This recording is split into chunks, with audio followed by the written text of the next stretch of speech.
membuat dia semakin nyala dan marak adalah manusia dan batu untuk orang-orang yang kafir. Saksikanlah kajian Islam ilmiah di Roja TV dan Radio Roja.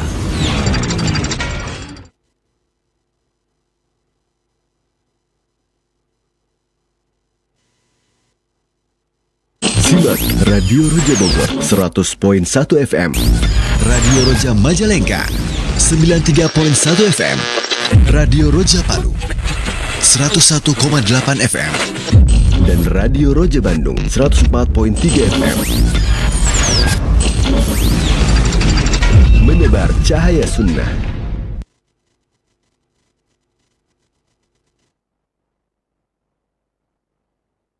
Assalamualaikum warahmatullahi wabarakatuh. Alhamdulillahirabbil alamin, wassalatu wassalamu ala asrafil anbiya'i wal mursalin wa ala alihi wa ashabihi wa man tabi'ahum bi ihsanin ila yaumiddin, amma ba'd. Ikhwatal Islam rahimani wa rahimakumullah, sahabat Roja, pendengar Radio Roja dan pemirsa TV Roja dimanapun saat ini Anda bisa menyimak siaran kami. Lisan kita senantiasa memuji seraya bersyukur pada Allah atas segala nikmat dan karunia yang telah dilimpahkan kepada kita semuanya, sehingga pada kesempatan Senin pagi hari ini kita dapat berjumpa kembali melalui saluran tilawah Al-Quran dan kajian Islam, TV dan juga Radio Roja. Salawat dan salam semoga senantiasa terlimpahkan, tercurahkan kepada Nabi kita Nabi Muhammad Sallallahu Alaihi Wasallam, kepada keluarganya, para sahabatnya, dan seluruh pengikutnya hingga akhir zaman nanti. Senang sekali kami dapat menemani aktivitas Anda di kesempatan Senin pagi hari ini guna menyimak dan mengikuti program bimbingan serta pelajaran yang akan segera disampaikan oleh guru kita Ustadz Ali Nur Hafidhahullah Ta'ala. Kami hadirkan secara langsung dari studio mini di Kota Medan guna melanjutkan pembahasan Al-Qiyamah As-Sughra. Dan seperti apa, bagaimana pembahasan yang akan disampaikan oleh beliau di kesempatan pagi hari ini, kita akan simak kurang lebih 1,5 jam ke depan. Dan bagi Anda yang bertanya seputar pembahasan ini, silahkan di layanan telepon 021-823-6543. Dan juga kami ingatkan Anda bisa mengirimkan pertanyaan melalui pesan singkat WhatsApp. Baik, selanjutnya kita persilahkan para Ustadz. Falyatafadhal mashkuran ya Ustadz. Assalamualaikum warahmatullahi wabarakatuh. Innal hamdalillah nahmaduhu wa nasta'inuhu wa nastaghfiruh wa na'udzu billahi min shururi anfusina wa sayyiati a'malina. May yahdihillahu fahuwal muhtad wa may yudlil falan tajida lahu waliyyan mursyida. Asyhadu an la ilaha illallah wahdahu la syarika lah wa asyhadu anna Muhammadan abduhu wa rasuluh alladzi la nabiyya ba'dah. Wa qala Allah subhanahu wa ta'ala, ya ayyuhalladzina amanu taqullaha haqqa tuqatih wa la tamutunna illa wa antum muslimun. Wa qala azza man qala, ya ayyuhalladzina amanu taqullaha wa qulu qawlan sadida yuslih lakum a'malakum wa yaghfir lakum dhunubakum wa man yuti'illaha wa rasulahu faqad faza fawzan 'azima. Ya ayyuhan nasu taqu rabbakumul ladzi khalaqakum min nafsin wahidah wa khalaqa minha zawjaha wa batha minhuma rijalan katsiran wa nisaa'a wattaqullaha alladzi tasaaluna bihi wal arham innallaha kana 'alaikum raqiba. Amma ba'du, inna asdaqal hadithi kitabullah wa khairal hadi hadi Muhammad sallallahu alaihi wasallam wa syarrul umur muhdatsatuha wa kullu muhdatsatin bid'ah wa kullu bid'atin dhalalah wa kullu dhalalatin finnar. Kaum muslimin, kaum muslimat, para pemerhati Roja TV dan pendengar Radio Roja dimanapun Anda berada, alhamdulillah kembali kita bertemu dalam pembahasan pengajian, yaitu menuju negeri abadi, di mana kajian kita ini kita ambil dari kitab Al-Jannah wan Nar karya Syekh Umar Sulaiman Al-Ashqar. Ikhwan azallahu wa iyyakum. Di kajian yang lalu kita sudah bahas tentang di mana posisi anak-anak muslim nanti di hari kiamat. Kalau ini sudah sepakat para ulama bahwasanya mereka berada di surga. Artinya anak-anak muslim yang meninggal sebelum baligh maka tempatnya di surga. Hanya memang ada khilafiyah terkait dengan apakah boleh menentukan orangnya ta'yin ataukah tidak. Demikian ikhwah. Itu saja. Namun intinya anak-anak muslim yang meninggal sebelum balik maka tempat mereka di akhirat yaitu di surga. Kemudian bagaimana juga dengan anak-anak yang bukan muslim? Mereka yang meninggal sebelum balik tapi mereka berasal dari keluarga yang non-muslim, kafir. Bagaimana posisi mereka? Ikhwah azallahu, ini juga ada. Kalau masalah ini masalah khilafiyah. Sebagian mengatakan bahwasanya mereka itu tempatnya di dalam surga sama seperti anak-anak orang-orang muslim yang lainnya. Ya, berdasarkan beberapa dalil. Pendapat kedua mengatakan tidak seperti itu, ya, karena adanya pernyataan Rasulullah Sallallahu Alaihi Wasallam, wallahu a'lamu ma kanu amilin. Allah Subhanahu wa taala yang mengetahui apa yang akan mereka lakukan kalau mereka besar. Makanya pendapat yang kedua ini mengatakan bahwasanya mereka nanti akan diuji oleh Allah Subhanahu wa taala. Allahu a'lam bissawab. Baik ikhwah azallahu wa iyyakum. Kalau kita lihat dari pembahasan buku ini, penulis walaupun dia tidak dengan tegas mengatakan pendapat ini yang paling kuat, tapi sepertinya beliau lebih cenderung kepada pendapat yang menyatakan bahwasanya anak-anak orang kafir yang meninggal sebelum baligh mereka diuji oleh Allah Subhanahu wa taala dikarenakan adanya pembahasan yang cukup panjang oleh beliau penulis terkait dengan masalah ini dan perdebatannya. Diskusilah kita katakan, diskusi dalam masalah ini. Allahu a'lam bishawab. Ikhwah azallahu wa iyyakum, hari ini kita masuk pada judul baru yaitu miqdaru ma yadkhulul jannata min hadhil ummah.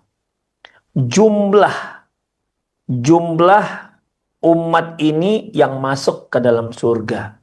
Tentu di sini ikhwah rahimallahu wa iyyakum tidaklah disebut jumlah di sini dalam bentuk nominal. Namun beberapa kelompok disebutkan, ya. Beberapa kelompok yang masuk surga terutama kelompok kaum muslimin yang masuk surga dengan tanpa hisab, ada penyebutan angka di sana. Namun kalau kita lihat jumlah secara global Rasulullah menyebutkan persentasinya, bukan jumlah angkanya. Sebagaimana yang berikut nanti akan kita bahas insyaallah. Qul azallahu ikum miqdaru ma yadkhulul jannata min hadhil ummati.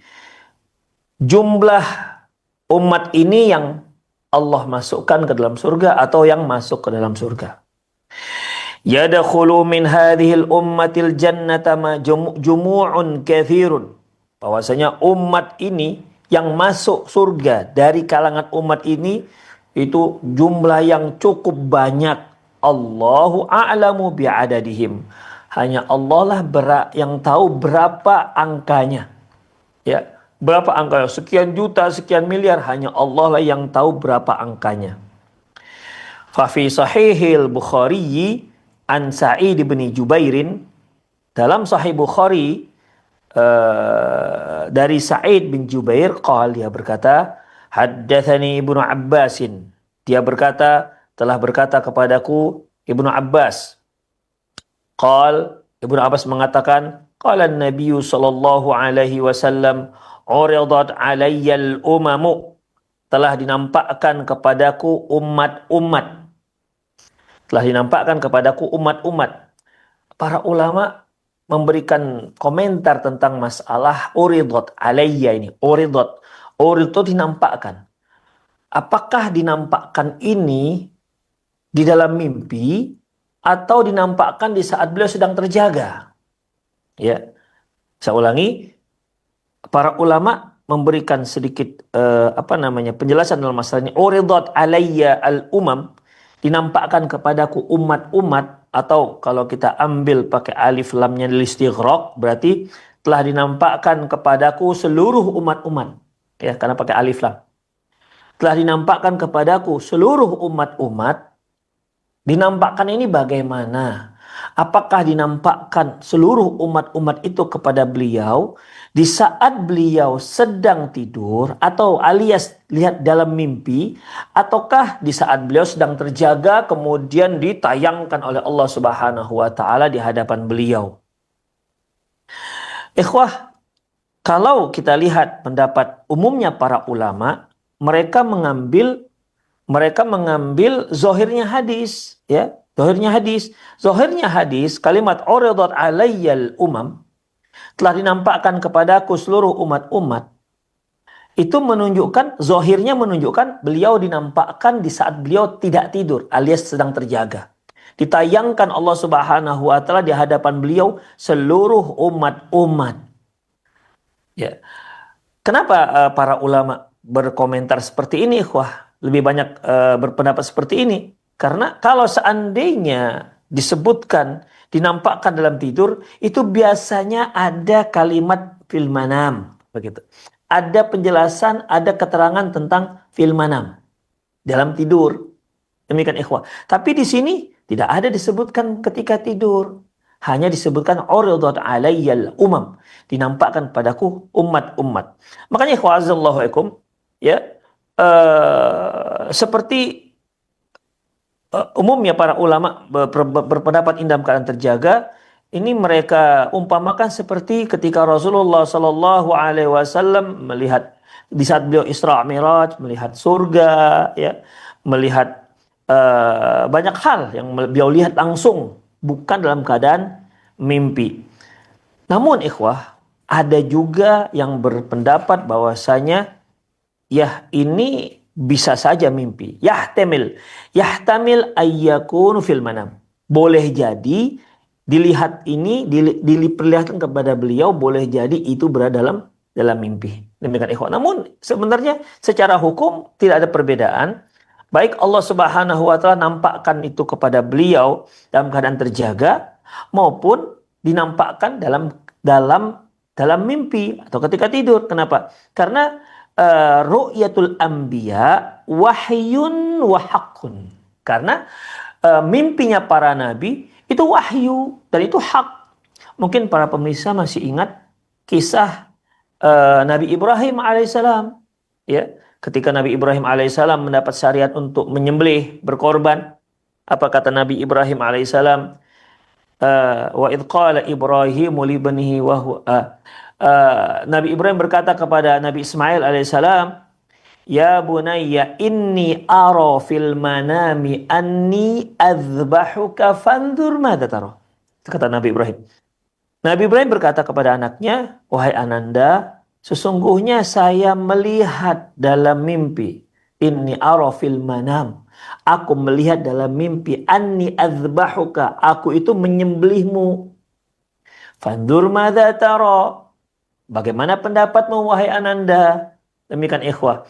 Nabi Ismail alaihissalam, karena beliau faham ayahnya adalah seorang nabi dan rasul, mimpinya nabi dan rasul itu tidak sama dengan mimpi yang lain. Lantas dia tahu persis bahwasanya mimpi ayahandanya ini adalah wahyu. Lantas dengan tanpa ragu-ragu, beliau Nabi Ismail alaihissalam memberikan jawaban, qala ya abati fa'al ma tu'mar satajiduni insyaallah minas sabirin. Wahai ayahanda, laksanakan apa yang diperintahkan. Laksanakan perintah Allah Subhanahu wa taala. Padahal kan tadi muqaddimahnya Nabi Ibrahim melihatnya dalam mimpi, bukan langsung Allah memberikan perintah. Demikian ikhwah. Nabi Ismail alaihissalam meyakini ini adalah wahyu langsung dari Allah Subhanahu wa taala. Makanya beliau katakan, ya abati fa'al ma tu'mar.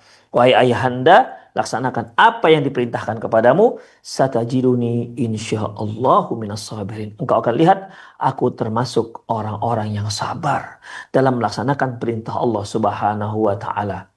Dan demikian ikhwah. Nabi Ibrahim pun yakin bahwasanya walaupun nampak dalam mimpi ini adalah wahyu, makanya dia laksanakan. Wa Ibrahim alladzi waffa.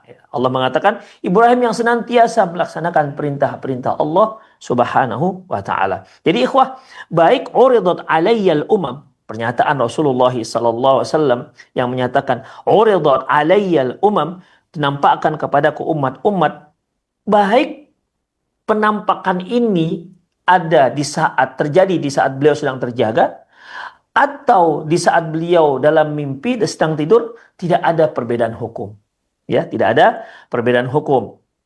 Oleh karena itu ikhwah azallahu wa iyyakum, Imam An-Nawawi rahimahullah ketika memberikan penjelasan tentang hadis ini, uridat alayyal umam, beliau katakan boleh jadi dalam mimpi, boleh jadi dalam keadaan terjaga. Demikian ikhwah. Ibnu Hajar Asqalani mengatakan wal arjah fil yaqdhah.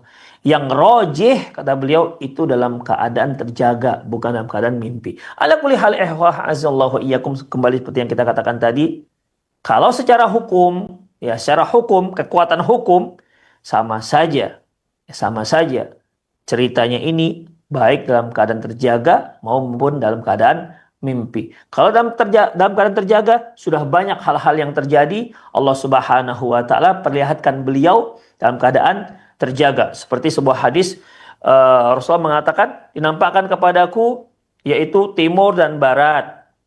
Demikian ikhwah.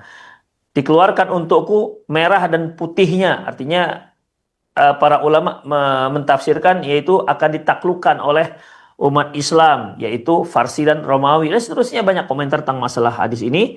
Maksudnya syarahnya, intinya adalah diperlihatkan kepada beliau timur dan barat, Masyriq wal Maghrib, artinya timur dan barat ditayamkan kepada beliau, dan itu jelas dalam keadaan sedang terjaga, bukan satu hal yang mustahil dan bukan satu hal yang sulit bagi Allah melakukan hal itu. Wa madzalika 'ala Allah bi'aziz.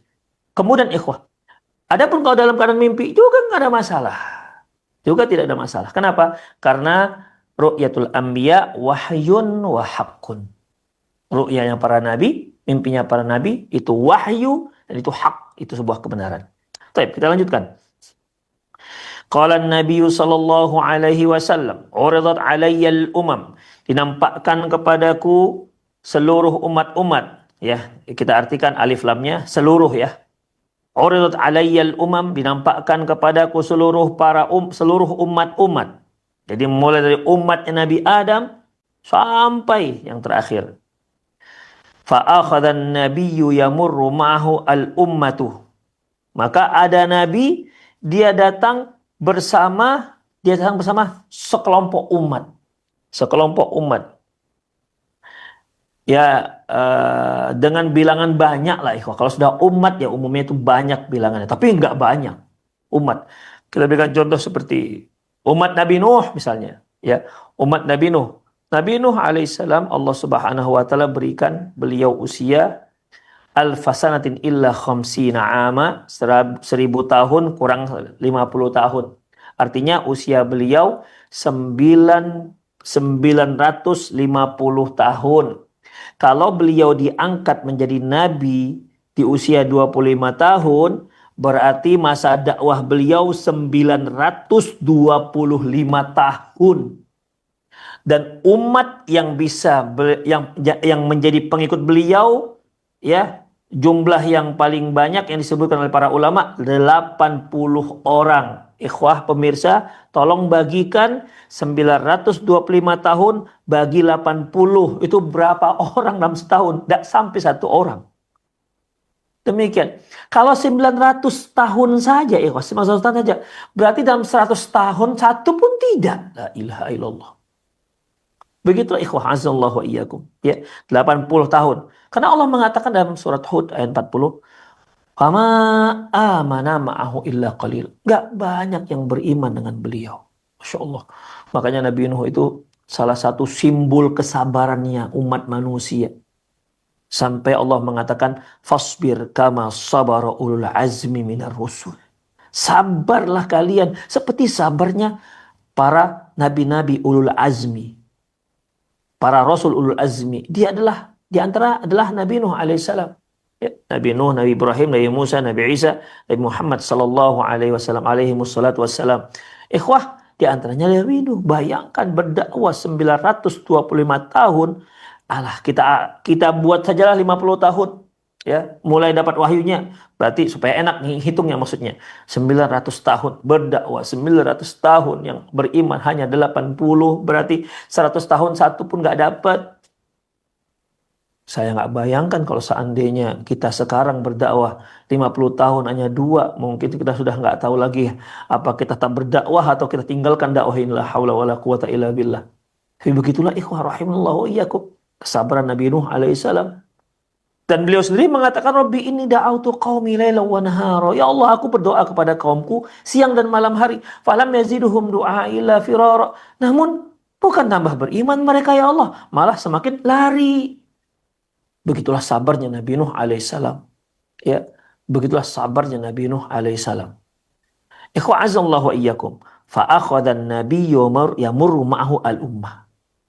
Datanglah Nabi, bersama dia ada umat. Ya kalau sudah katakan umat berarti ya seperti di antara Nabi Nuh alaihissalam.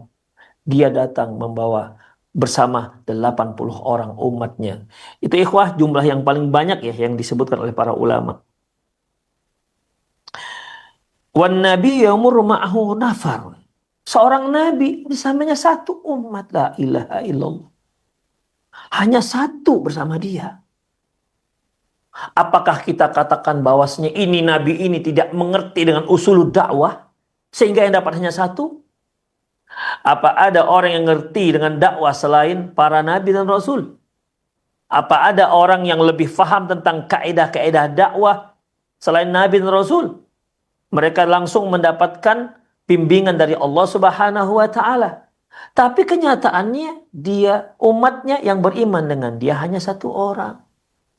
Dari sinilah para ulama ikhwah memberikan ketegasan bahwasanya dakwah itu yang terpenting adalah benarnya, bukan jumlah pengikutnya. Demikian ikhwah. Bukan jumlah pengikutnya. Coba bayangkan, seorang nabi satu orang, dia dapat wahyu dari Allah Subhanahu wa taala, yang ngikut cuma satu, hanya satu orang. Bayangkan betapa sabarnya. Demikian ikhwah. Jadi kalau seandainya melihat sedikitnya orang-orang yang mengikuti manhaj salaf, gak ada masalah ikhwah. Makanya para duat, semoga Allah Subhanahu wa taala memberikan kita istiqomah di atas jalan yang benar ini. Karena kalau Allah nggak beri kita hidayah, kalau Allah Subhanahu wa taala tidak memberikan kita istiqomah, itu bisa jatuh dari manhaj ini ikhwah. Bisa jatuh. Jatuhnya bisa saja dikarenakan pemahaman jatuh. Dan banyak para dai yang jatuh. Demikian udah sampai pada level ustadz, jatuh. Ada yang jatuhnya gara-gara masalah dunia. Ada yang jatuhnya gara-gara terlalu banyaknya pengikut. Demikian ikhwah, maghrur, tertipu dengan pengikutnya. Ikhwah azallahu iyyakum. Perhatikan, wan nabiyyu yamurru ma'ahu wahdahu. Ada yamurru ma'ahu an-nafar. Seorang nabi hanya satu orang pengikutnya. Makanya ikhwah azallahu wa iyyakum, semoga Allah Subhanahu wa taala telah senantiasa memberikan kita istiqomah di atas sunnah ini, di atas manhaj salaf saleh ini, yaitu yang terpenting adalah benarnya. Kita berusaha untuk tetap tegar di atas sunnah Rasulullah sallallahu alaihi wasallam, tetap tegar di atas manhaj salafus saleh. Jangan lihat banyak yang mengikut. Ya, jangan lihat banyak yang mengikut. Dan jangan kecil hati ketika yang mengikut, yang belajar bersama kita itu sedikit. Jangan kecil hati. Dan jangan maghrur. Dan juga jangan tertipu. Kalau yang ngaji dengan dia banyak orangnya. Jangan magrur, karena tentunya yang memberi mereka hidayah adalah Allah Subhanahu wa taala. Ya, tapi banyaklah bersyukur kepada Allah Subhanahu wa taala. Kalau dakwah salafus saleh, dakwah salaf di Indonesia Masya Allah sudah Masya Allah, ya, Allah Subhanahu wa taala bukakan pintu dakwah ini dengan berbagai macam bidang, sehingga Allah Subhanahu wa sehingga banyak orang-orang yang sudah mendengar bagaimana dakwah salafus saleh ini, dakwah salafiyin fi Indonesia. Demikian ikhwah, padahal terlalu banyak fitnah-fitnah yang beredar. Ya, yuriduna ayutfi'u nurallahi bi afwahim. Mereka ingin mematikan cahaya Allah dengan lisan-lisan tajam mereka. Wallahu yuridu wallahu mutimmu nurihi. Allah akan tetap menyempurnakan cahayanya walau karihal kafir. Walaupun orang yang enggak suka, walaupun orang kafir itu tak suka dengan kondisi seperti ini. Namun ikhwah, itu semua merupakan anugerah dari Allah Subhanahu wa taala. Bukan dikarenakan kehebatan kita, bukan dikarenakan orasi kita, bukan dikarenakan ilmu kita. Kita itu hanya berupaya semaksimal mungkin untuk menunjukkan kebenaran kepada umat, kemudian dengan cara yang memang sudah diridhoi oleh Allah Subhanahu wa ta'ala. Sisanya itu terserah Allah mau bagaimana hasilnya. Seorang nabi, wan nabiyyu yamurru ma'ahu nafarun. Seorang nabi bersama dia hanya satu orang. Wan nabiyyu yamurru ma'ahu asyarah. Wan nabiyyu yamurru ma'ahu asyratu. Seorang nabi dia hanya bersamanya hanya 10 orang, ikhwah. Di hari kiamat ada nabi bersama dia hanya 10 orang, dihitung 1, 2, 3, hanya 10 orang. Wan nabiyyu ma'ahu khamsah. Ada lagi seorang nabi bersama dia umatnya hanya 5 orang. Ada lagi lebih, ikhwah. Lebih daripada itu. Apa itu? Wan nabiyyu yamurru wahdahu. Ada nabi tak punya umat, dia sendiri, ya ilaha illallah, betapa sabarnya dia. Sendiri dia berjalan tanpa ada umat bersama dia. Apakah kita berani mengatakan ini nabi nggak berhasil dakwahnya? Ada yang berani mengatakan seperti itu? Tentu tidak, ikhwah. Dia dibimbing langsung oleh Allah Subhanahu wa taala, Rabbul Jalali wal Ikram, Rabbul Alamin. Tapi ketetapan Allah untuk dia hanya sendiri, tidak ada bersamanya umatnya. Kemudian kita ulang sedikit, uridat alayyal umam, ditunjukkan kepadaku, dinampakkan kepadaku seluruh umat-umat. Fa akhadhan nabiyyu yamurru ma'ahul ummah, ada nabi yang bersama dia ada satu umat. Wan nabiyyu yamurru ma'ahu nafar, ada nabi yang bersama dia hanya satu orang. Wan nabiyyu yamurru ma'ahu asyratu, ada nabi yang bersama dia hanya 10 orang. Wan nabiyyu yamurru ma'ahul khamsatu, ada nabi yang bersama dia hanya 5 orang. Wan nabiyyu yamur wahdah, dan nabi yang bersama dia tidak ada seorang pun bersama dia jalan sendiri. Fanadhartu, maka aku pun melihat, faida sawadun katsir, dan aku melihat ternyata di sana ada sekelompok yang cukup besar. Sawadun katsir, ikhwah, ini frase dalam bahasa Arab. Kalau sawad itu kan artinya hitam, ya. Sawad itu hitam, tapi aswad hitam, ya. Berasal dari kata aswad. Maksudnya apa, ikhwah? Frase sawadun kathirun, sawadun kathiratun, ya, sawadun kathirun, ini frase dalam bahasa Arab yang menunjukkan jumlah yang sangat banyak. Ya, jumlah yang sangat banyak, seperti sawadun a'zam, ya. Kalau ini kathir, sawadun kathir, jumlah yang banyak. Sawadun a'zam, jumlah yang sangat besar, gitu. Qultu ya Jibril, haulai ummati. Aku bertanya kepada Jibril, Jibril, itu umatku ya? Yang sawadun kathir itu, yang jumlah cukup banyak itu. Qal, kata Jibril, lah, enggak, itu bukan umatmu. Walakin unzur ilal ufuq. Tapi coba kamu lihat di ufuk sana. Ufuk ini, ikhwah, sebenarnya dari bahasa Arab ya. Ufuk ini dari bahasa Arab tapi sudah menjadi bahasa Indonesia. Ufuk ya. Sebagaimana firman Allah Subhanahu wa taala, "Wa laqad ra'ahu fil ufuqi fa Allah Subhanahu wa taala berfirman ya, wa huwa bil ufuqil a'la. Wa huwa bil ufuqil a'la. Thumma dana fatadalla fakana qaba qausaini aw adna. Ini cerita tentang Jibril alaihissalam. Wa huwa bil ufuqil a'la. Ini surat Najm ayat 7. Wa huwa bil ufuqil a'la. Dia berada di ufuk bagian atas. Ufuk yang paling atas. Demikian. Jadi ufuk itu maknanya adalah garis. Garis pembatas antara bumi dan langit. Jadi kalau kita di hadapan kita tidak ada penghalang apapun, apakah bangunan atau gunung ya. Kita melihat di dataran, kemudian datarannya sangat luas, kemudian sampai dataran terakhir itu kemudian langit. Jadi garis batas antara bumi dan langit itulah yang disebut dengan ufuk.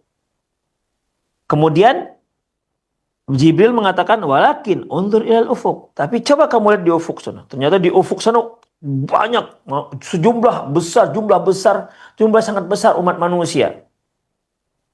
Fanadhartu faidha sawadun kathir. Dan aku lihat ternyata memang ada bacoknya jumlah manusia yang cukup banyak. Qal haulai ummatuk. Haulai ummatuka. Kata Jibril, itulah umatmu.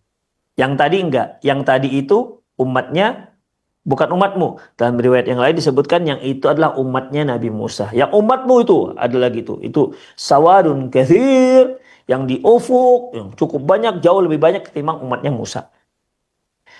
Kemudian, fanadhartu fa'idha sawadun kathirun. Dan aku pun melihat ternyata banyak, cuma cukup luar biasa banyaknya. Berkata Jibril, haulai ummatuka. Itulah umatmu.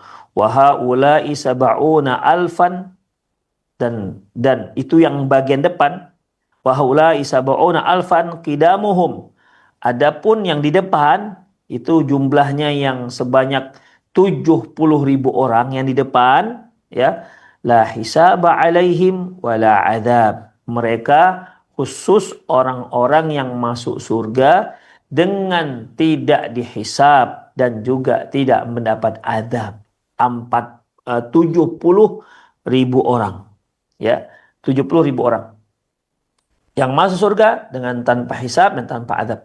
Ikhwah, mungkin para pemirsa masih ingat kajian kita yang sudah cukup lama, di mana umat muslim itu masuk surga itu dengan beberapa cara. Yang pertama, dia masuk surga dengan tanpa hisab wala adab. Gak dihisab, gak adab. Langsung ala tul. Langsung tawali dia masuk, langsung dia masuk ke surga. Direct. Tak ada dihisab, apalagi adab. Dan ini jumlahnya, ini jumlah pertama ya. Jumlahnya 70.000 orang. Dalam riwayat Imam Ahmad, wa ma'akulli alfin sab'una alfan. Itu ada tambahan riwayat ya. Wa ma'akulli alfin sab'una alfan. Dari yang 70.000 ini, setiap 10.000 itu membawa 70.000 lagi. Ya. Kemudian wa salasa hasayat min rabbi, dan 3 genggaman dari Allah Subhanahu wa taala. Inilah yang akan masuk surga dengan tanpa hisab, ya.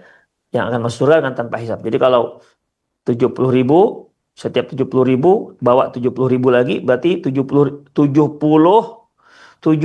kali 70.000, yaitu 4.900.000. Tambah yang 70.000, berarti 4.970.000 orang ya, yang jumlah yang diketahui dalam hadis ini yang masuk surga dengan tanpa hisab. Tapi ada tambahan lagi ikhwah yang masuk surga dengan tanpa hisab, yaitu salah hasayat min hasayati rabbi, yaitu 3 genggaman dari Allah. Jadi Allah Subhanahu wa taala hasayat itu ikhwah. Nih. Kalau kita ambil begini, ini namanya hasayat. Hasayat atau kalau kita ambil beras atau kita ambil kacang gitu atau ini hasayat namanya. Ya, dan Allah itu kan maha besar. Ya, tidak ada yang lebih besar dibandingkan alam ini. Nah, itulah jumlah yang masuk surga dengan tanpa hisab. Demikian ikhwah. Itu yang pertama. Yang kedua, yang masuk surga tapi dengan hisab. Tapi hisab yasiro. Mereka yang dihisab tapi hisabnya mudah. Dengan cara bagaimana ikhwah? Allah Subhanahu wa taala ketika menggelar sidang ilahi nanti di hari kiamat, hanya interogasi dengan orang ini yang akan mendapatkan hisab yang mudah ini. Interogasinya sidang tertutup, tidak di hadapan makhluk-makhluk yang lain.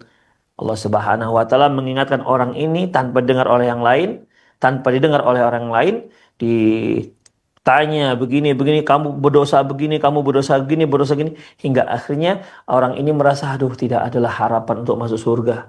Karena banyaknya dosa yang Allah sebutkan, yang telah dia lakukan, dan dia mengakuinya.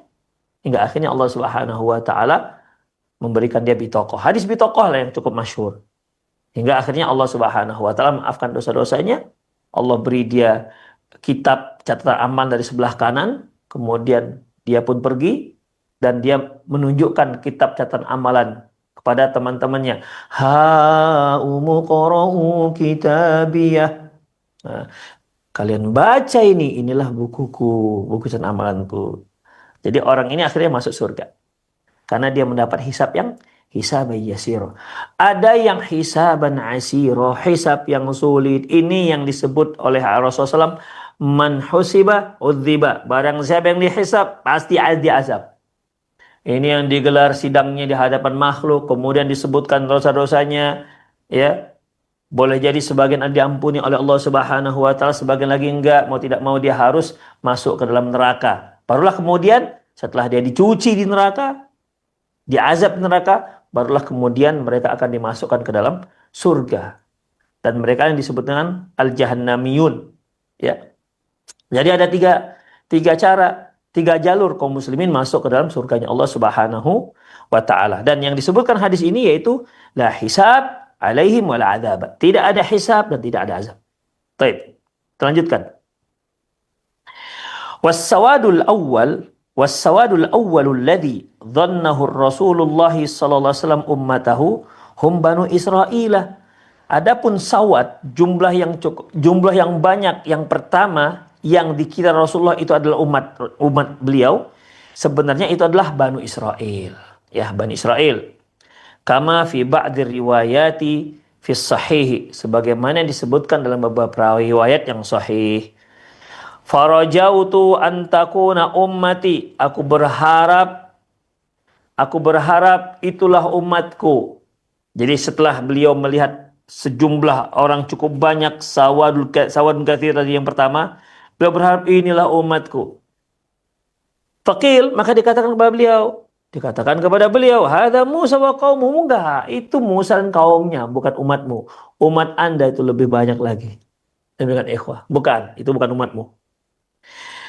Kemudian ikhwah,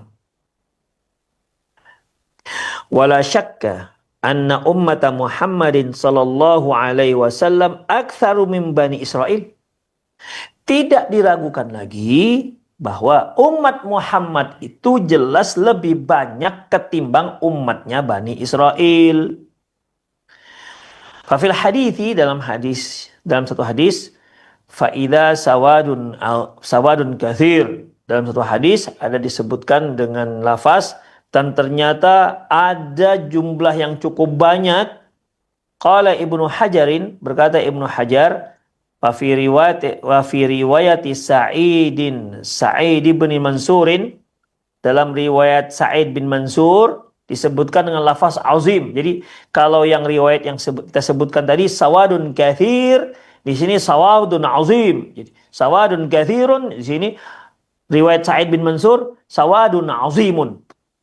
Wa zada, dan di situ ada tambahan lagi lafaz faqilali, dikatakanlah kepadaku. Maksudnya Rasulullah menceritakan ini, kemudian dikatakanlah kepadaku. Unzur ilal ufuk, Muhammad lihat ke ufuk. Nah, kalau kita lihat dari riwayat sebelumnya yang menyatakan ya Muhammad unzur ilal ufuk, ya Muhammad lihatlah ke ufuk, itu adalah Jibril alaihissalam. Ya Muhammad unzur ilal ufuk.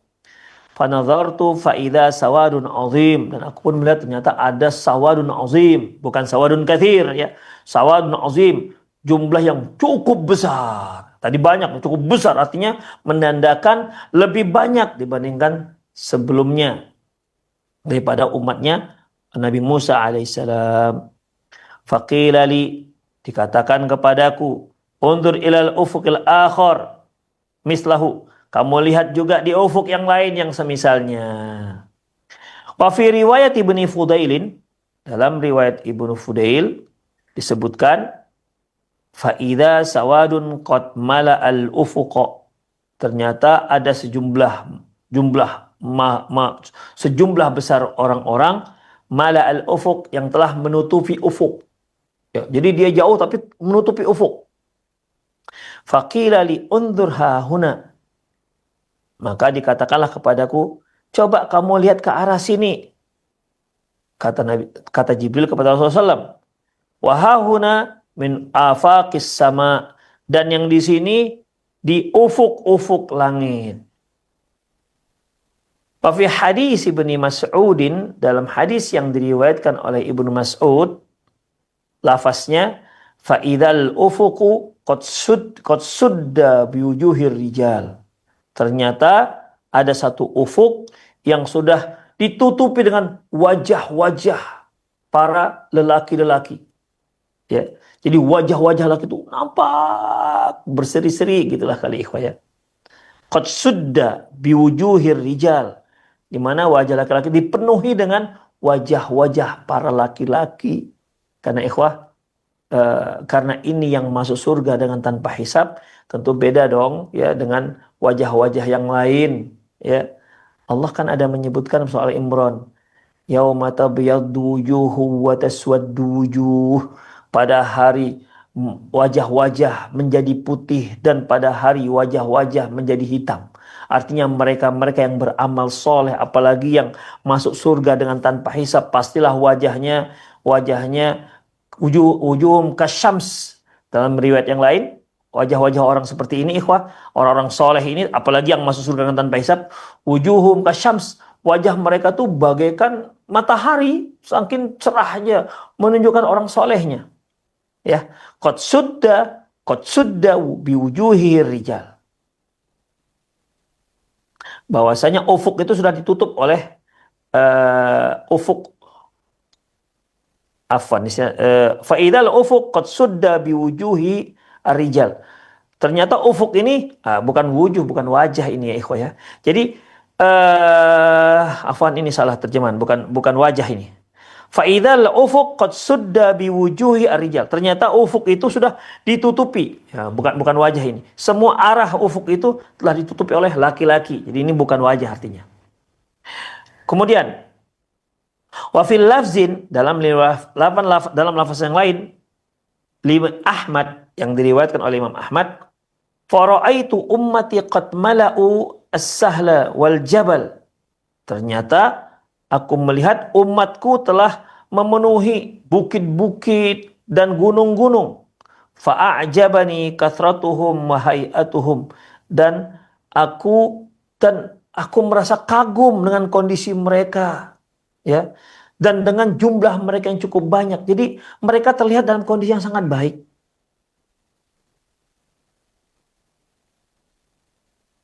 Ya, mereka terlihat dengan kondisi yang sangat baik dan juga cukup banyak orangnya. Fa'ajabani kathratuhum wa hay'atuhum. Aku kagum dengan kondisi mereka yang cukup banyak, dengan jumlah mereka yang cukup banyak, dan dengan kondisi yang cukup baik. Faqila aradita ya Muhammad, dikatakan kepada Rasulullah, apakah kamu sudah ridho ya Muhammad? Qultu na'am ya Rabb. Aku katakan, aku ridho ya Allah. Demikian ikhwah, rahimanallah wa iyyakum. Jadi untuk sementara ini ikhwah, kalau dalam hadis yang telah kita baca tadi, Rasulullah Shallallahu Alaihi Wasallam menyebutkan yang masuk surga dari hadis ini 70.000 orang dengan tanpa hisab. Sampai di sini. Adapun yang kita sebutkan tadi dalam riwayat Imam Ahmad, setiap wa ma'akulli alfin sabghanu alfan, nanti akan dijelaskan dalam hadis-hadis berikutnya. Tapi kalau penjelasan sampai di sini, sampai pembahasan kita tadi itu masih menyebutkan 70.000 orang yang masuk surga bil jannah bila hisabah wala adzabah, dengan tanpa hisab dan juga tanpa azab. Insyaallah akan kita lanjutkan jumlah-jumlah yang lain dari kalangan umat Muhammad yang masuk surga, baik yang tanpa hisab maupun yang dengan hisab. Baik yang hisabun yasir dengan hisab yang mudah maupun hisabun asir ataupun hisab yang sulit, insyaallah. Ikhwah, para pemirsa sekalian rahimanallahu wa iyyakum, ya itu saja kajian kita, semoga bermanfaat. Qul qouli hadza astaghfirullah li wa lakum wal muslimin innahu huwal ghafurur rahim. Naam. Taib, Ustaz, barakallahu fikum, jazakallahu khairan atas kesediaannya untuk menyampaikan pelajaran serta bimbingan yang semoga dapat memberikan tambahan ilmu serta kebermanfaatan untuk kita semuanya yang menyimak pada kesempatan Senin pagi hari ini. Ikhwatal Islam rahimani wa rahimakumullah.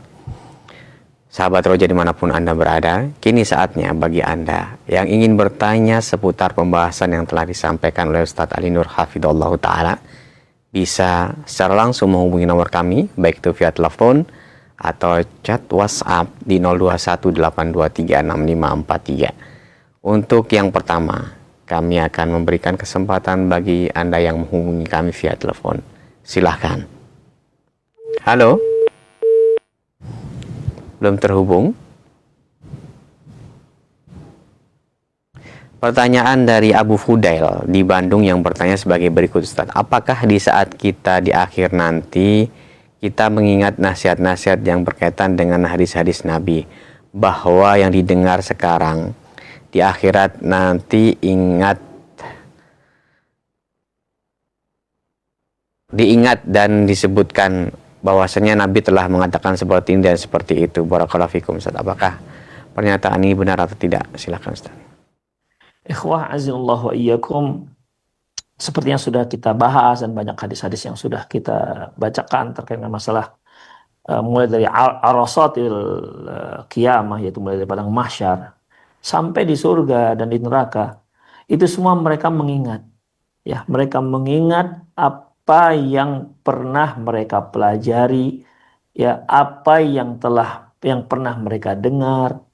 Bahkan yang masuk neraka pun mereka akan menyesali diri mereka sendiri karena mereka sudah dengar peringatan-peringatan dari Allah Subhanahu wa taala. Demikian ikhwah. Makanya mereka penduduk neraka mengatakan, qala rabbirji'un, ya Allah kembalikanlah kami. Kenapa? La'alli a'malu sholihan fima tarak, agar kami bisa beramal soleh yang pernah kami tinggalkan. Jadi mereka tahu bahwasanya ada amalan-amalan yang mereka tinggalkan. Mereka sudah dengar itu semua. Karena pada prinsipnya ikhwah, pada prinsipnya Allah tidak akan mengazab seseorang kecuali telah sampai kepada dia dakwah. Wa ma kunna mu'adzibina hatta nab'atha rasula. Kami enggak akan mengazab. Kami tidak akan mengazab sampai kami mengutus para rasul. Demikian ikhwah rahimanallah wa iyyakum. Ya, jadi dalam masalah ini mereka mengingat semuanya. Ya, bahkan mereka mengingat kawan-kawan mereka semasa di dunia. Bahkan mereka saling bertanya-tanya di mana teman kita itu. Demikian ikhwah. Ya, mereka berjumpa, mereka akan saling bertanya. Mereka akan saling menceritakan bagaimana perjalanan akhirat mereka sejak mereka meninggal dunia. Mereka akan menceritakan, ikhwah rahimanallah wa iyyakum. Jadi itu semua mereka ingat, termasuk pelajaran-pelajaran yang mereka dengar. Ya karena itulah mereka bisa mendapatkan surganya Allah Subhanahu wa taala. Karena itu jugalah mereka akhirnya masuk nerakanya Allah dikarenakan mereka tidak mau mengindahkan peringatan-peringatan tersebut. Ya. Jadi mereka ya mengingat itu semua.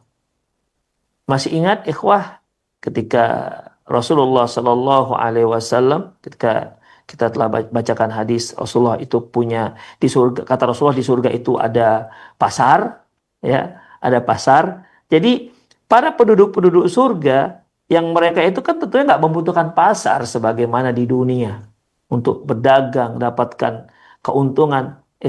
Tidak, tapi mereka ingin bernostalgia. Mereka ingin bersenang-senang dengan pasar tersebut. Demikian ikhwah. Sehingga ketika mereka kembali dari pasar, mereka semakin ganteng. Orang-orang ataupun istri-istri mereka yang berada di rumah ketika melihat suami-suami mereka pulang dari pasar, suami-suaminya semakin ganteng, ya semakin handsome lah kita bilang. Ya. Sementara suami-suami yang baru pulang dari pasar melihat istri-istri mereka yang mereka tinggalkan di rumah semakin cantik jelita. Begitu ikhlas surga. Bertambah, terus bertambah. Tidak sama seperti dunia. Dia bertambah hingga ada limitnya. Limit ini berarti setelah puncaknya dia akan turun. Ganteng, mulai turun gantengnya, turun. Lemah, kuat sehingga limitnya nanti akan jadi kembali turun jadi lemah, itu dunia. Tapi surga enggak. Ya, dia semakin gagah, cantik terus kuat. Begitu seterusnya tanpa ada turunnya. Demikian. Jadi intinya adalah mereka mengingat itu semua. Allahu a'lam bishawab. Nah, Ustaz, jazakallahu khairan. Terima kasih atas nasihat atau jawaban yang telah disampaikan, khususnya untuk penanya serta kita yang menyimak pada kesempatan kali ini. Kembali kami akan bacakan pertanyaan dari hamba Allah. Assalamualaikum warahmatullahi wabarakatuh, Ustaz. Mohon maaf Ustaz, bolehkah kita atau saya melaksanakan perintah Allah Subhanahu wa taala atas dasar cinta kepadanya? Karena kalau rasa takut kepada Allah ini agak ada sedikit ganjalan Ustaz, karena khusus untuk wanita mata saya ini sulit untuk ditundukkan patuh pada Allah, karena memang godaan yang begitu indah bagi laki-laki. Tapi jika saya atas dasar cinta, insya Allah bisa Ustaz. Dan mohon nasihatnya dan arahannya berkaitan dengan hal ini, silakan. Sebenarnya sih saya kurang paham dengan pertanyaan, tapi mungkin begini. Adapun yang disebutkan para ulama bahwasanya beribadah itu haruslah kita dasarkan yaitu ar-roja. Roja pertama harap, cinta, ya, kasih sayang, mahabbah, kemudian takut. Ada rasa takutnya. Antara takut dan cinta itu merupakan dua sayap, ya. Tapi mahabbah itu merupakan kepalanya yang bisa membawa ibadah ini untuk tujuan yang hakikinya.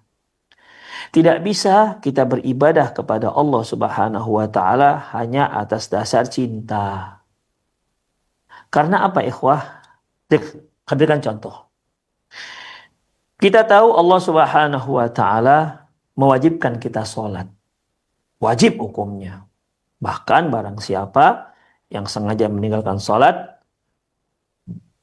bahkan dia bisa jatuh pada kekufuran. Baik, kita tahu kufur itu apa ganjarannya, yaitu kekal selamanya dalam neraka. Baik, ketika kita sholat, maka kita iringi sholat itu dengan ibadah. Artinya mahabbah, kecintaan kita kepada Allah Subhanahu wa taala. Dan jangan lupa bahwasanya kita juga akan diancam kalau kita main-main atau kita meninggalkan sholat itu, maka kita akan diancam neraka oleh Allah Subhanahu wa taala. Dan kita berharap juga dari Allah Subhanahu wa taala pahala dan surganya. Jadi tiga faktor ini harus ada pada diri kita, tidak bisa tidak. Misalnya nih, kalau kita melaksanakan sholat, kemudian tanpa ada iringi, tanpa ada rasa takut pada Allah. Memang Anda nggak takut dengan Allah Subhanahu wa Ta'ala. Kalau ada orang yang sholatnya itu hanya berdasarkan cinta, maka dia jatuh pada pemahaman sufi, ikhwah. Dan kita tahu bahwasanya sufi-sufi ini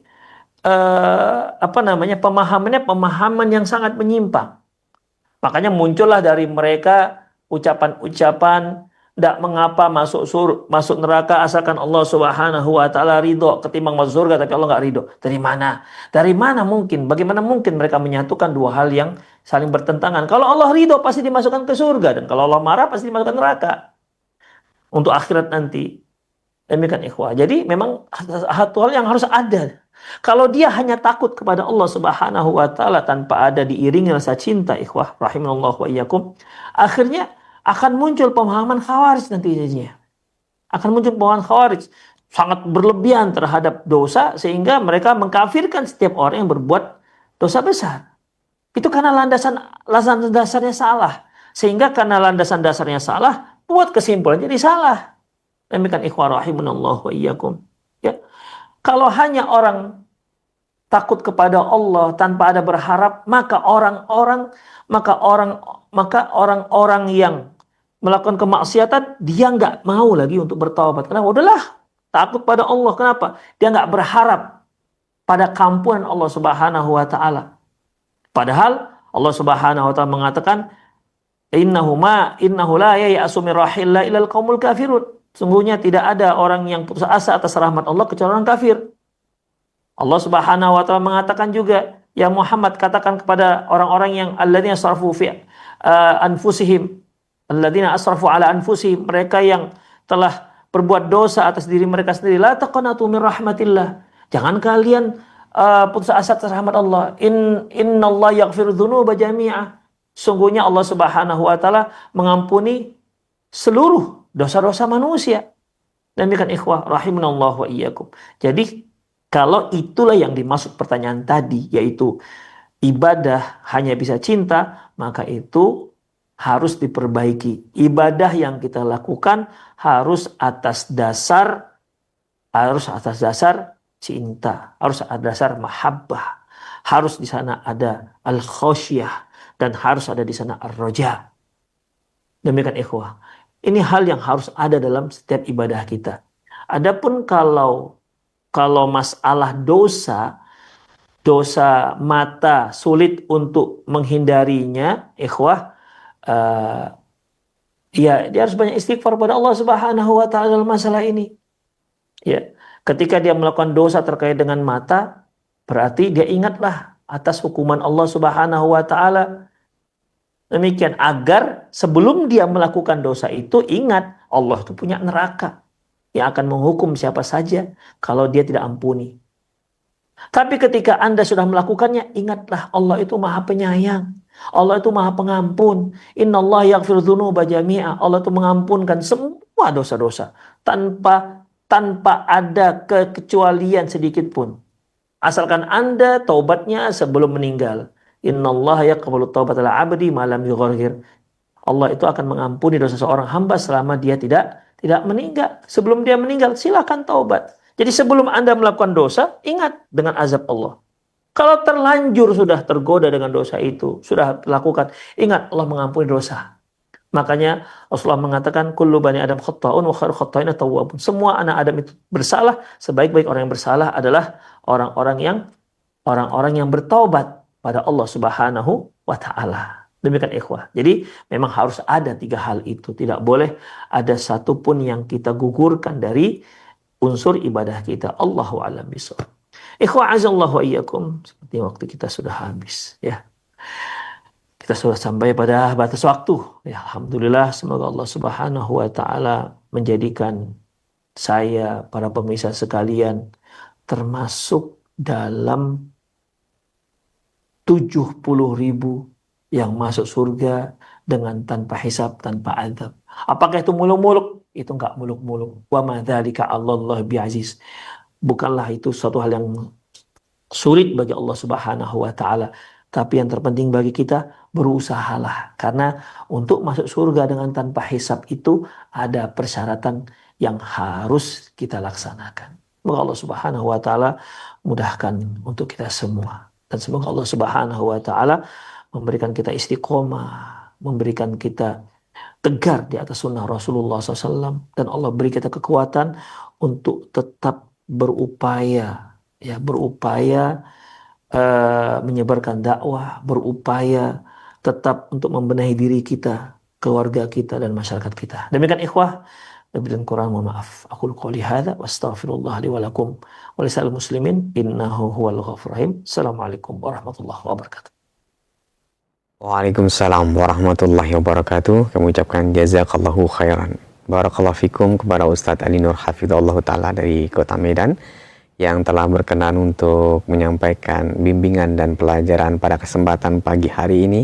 Semoga pertemuan kita yang singkat ini diberikan taufik, rahmat, keberkahan, hidayah, dan kemudahan oleh Allah pada kita semuanya untuk bisa memahami pelajaran ini, mengambil faedah dan manfaatnya, serta diberikan kesabaran di dalam mengamalkannya. Terima kasih kami ucapkan kepada pemerhati Roja, sahabat Roja dimanapun Anda berada, yang telah berkenan menyimak dari awal hingga akhir pelajaran ini. Insya Allah kita akan berjumpa kembali di lain kesempatan. Kami akhiri, subhanakallahumma bihamdika, asyhadu alla ilaha illa anta, astaghfiruka wa atubu ilaik. Wassalamualaikum warahmatullahi wabarakatuh.